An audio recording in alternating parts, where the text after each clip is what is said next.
Hey, it's Jennifer from Quiltin', Stitchin', and Kitties. Today I would like to show you how to make a microwaveable bowl cozy. If you've never done one before, which I hadn't, they're a lot easier than I thought, and they go pretty quick and they make wonderful gifts. So I'm pretty excited. I've made one, so I've got a sample, and um, I finished this just this morning. It's totally reversible, so you can have it going any which way you want. So you want to have nice fabric on both sides. I put one of my typical cereal bowls, salad bowls in here. Worked perfect. So if you do want it microwavable, everything has to be cotton. The fabric, the batting has to be 100% cotton, and the thread has to be 100% cotton. So don't forget that if you want to put it in the microwave. Though I don't know why you'd make them without wanting to put them in the microwave. But anyway, so I went ahead and tried it with a 10-inch square. And I just took a couple of 10-inch squares from my stash, and you cut a 10-inch square of fabric and then a 9-inch square of batting. That's so you don't have a bunch of batting stuck in the seams when you sew it together. And then you mark it with a big X all the way across the square. Then you take that to your sewing machine and you stitch that X. You do that to both of the pieces. So that stitching is going to show, so you want to pick a nice coordinating thread. Now, on my first one, I thought it needed a little bit more stitching. So I thought I'd give it a try. And what I did on this one is I marked the X. Then I went in an inch from the X and made a V in all four sections. So instead of just the X, I've got the V. And I think this is going to turn out better, but we'll be able to see what it does.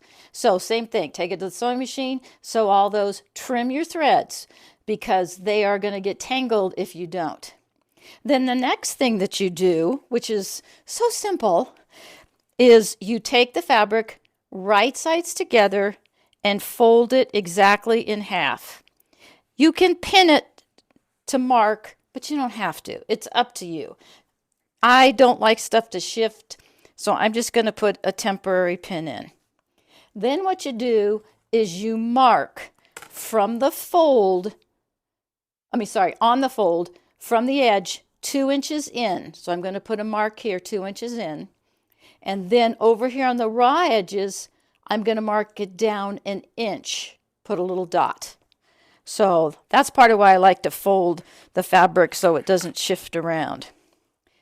So I'm marking in 2 inches on the fold, just putting a little blue dot. And then I'm marking in an inch on the edge. So I've got a mark here and here. And then I just draw a line. And what you're creating, which nobody ever says anymore, but that's what you're doing, is you're creating a dart. So if you never did any fabric sewing or garment sewing, darts are great for taking up extra room. So now you do that to the other side of that fold. Same thing, 2 inches in from the edge of the fabric marked on the fold, and then an inch down on the side marked from the fold, and draw a line between the two. And I'm just using you can use a Frixion. I'm using a Mark Be Gone because it showed up better on here. So there's my line from there down to there. Now I do that to these two sides, then I unpin it, and I take the fabric and I now flip it to the other two sides. Again, right sides together. Make sure your edges are nice and even. Push a little bit down on that fold. And again, mark in 2 inches on the fold and an inch down and draw the line. So let me do that and I'll be back. Okay, I have marked and stitched 2 of the darts on this one. So after I marked it, then I just took it to the sewing machine and I sewed across and I did those 2 darts. Okay, now you're going to turn it back this way. When you do that now, you've got darts in there. So you need to be careful when you line up this fabric. Definitely pin. Line up your corners and stick a pin in. If I can get this pin here. And do the same thing with the other corner and pin that. And then smooth your fabric down to the fold, so that when you stitch this one and this one over here, you're making sure that you're getting it nice and smooth. Okay, so do that to both pieces and get all your darts in. Now you've got all your darts sewed in. This is what your two pieces look like. They start to look a little bit more like a bowl. Kind of cool. Okay, so now go to your darts and with a nice sharp pair of scissors, trim your seam allowance down on the dart to 1/4 inch. Okay, so once you've done that on all your sides, then what you're going to do, and I will finish those, is you're going to take one of the pieces right side up, the other piece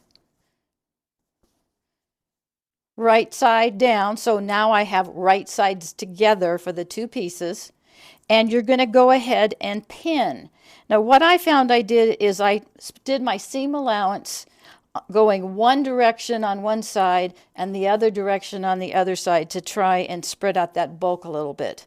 And then I pinned all my seam allowances, went all the way around. And then I stuck in a few extra pins on the corners just to make sure I had it all nice and secure. You're going to do a 1/4 inch stitch, but very important, you have to leave at least a 2-inch opening so that you can turn this right side out. So make sure and mark that right away and don't forget to do that or you'll be going in there unstitching. And I did use a little bit smaller of a stitch length to make sure that it stayed together, it was nice and secure. So I will do that, and if I can find my remote, I'll be back. Okay, when you're sewing this together, sew a 1/4 inch on the fabric. You will not be sewing on the batting. When you head down towards the V of the dart, stick that right there so it goes underneath. When you get to the seam line, stop stitching.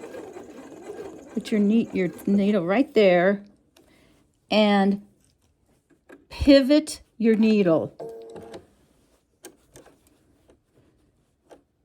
So now, once again, you are sewing a 1/4 inch away from the edge of the fabric.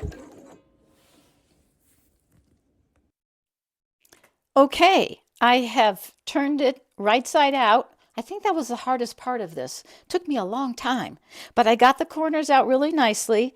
This is my section, my 2-inch section that I have pinned. And now what I'm going to do is I'm going to top stitch 1/8 inch in all the way around, and that will secure that opening as well as leaving a very nice finish. So I'll be back. Okay, it is all stitched together. I think it came out gorgeous. I'm really happy with it. There's one of my bowls. I mean, it's perfection. You can make them any size that you want, bigger, smaller, doesn't matter. I did notice with just the X stitching on this side and the extra stitching on this side that I feel like this side's a little more stable, which I like, but I don't think that you have to do that on both sides. I mean, these are for the microwave, but they are washable, so that's really nice. And as I promised, I put up another quilt for you guys to see today. This is actually one of my favorite patterns. It looks so great, but it's so simple. It's basically a square and 1/4 square triangles. And that's it. It's all a matter of how you lay out the colors. So this, I think I just made this one for myself, but it turned out so well, I can't give it away. So good to see you. Thank you very much for watching. If you have any questions, let me know. Welcome or welcome back. Take care, and I'll see you again real soon.